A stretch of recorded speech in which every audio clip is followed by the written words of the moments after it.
Hello everybody, this is Matador from freetradingvideos.com. It's still the 21st of May, and interesting little gap down, right? And I'll take the pre and post market data off here so we can see what happened.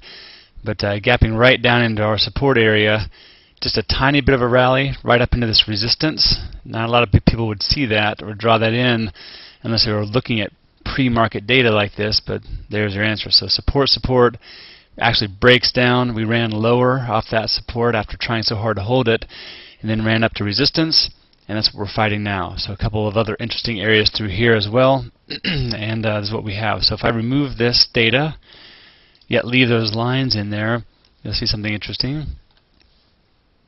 Use regular session. Link. So now this gap to fill remains intact now, and it's this unfilled gap then will be major resistance on the way back up.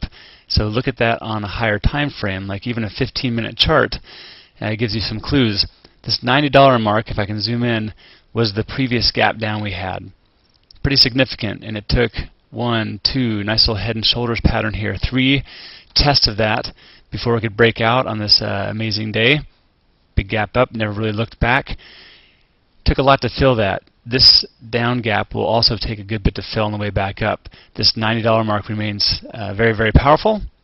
All right, so kind of cool to see that we had sold off all the way to a perfect gap fill back here, almost to the penny.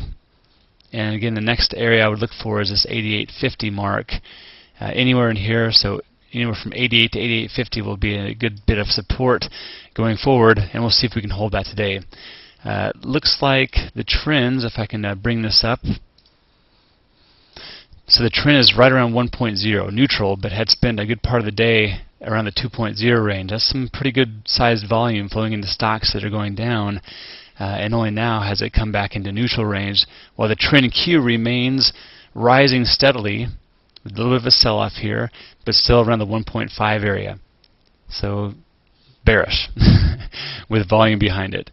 The VIX steadily rising, and now just consolidating sideways, again with a little bit of a sell-off on the rally that we had. So I want to watch this very carefully.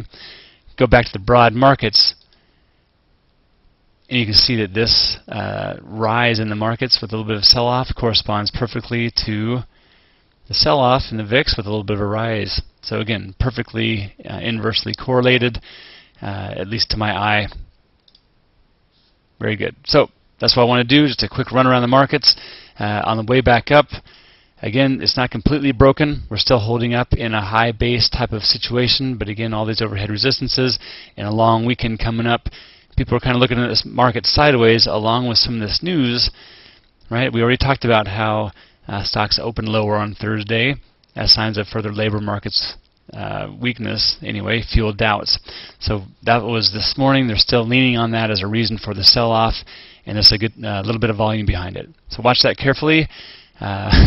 See if we can hold up in here, but now we've got another gap for overhead resistance to overcome.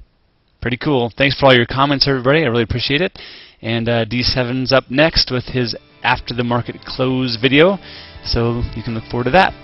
Have a great rest of the day, everybody. Bye.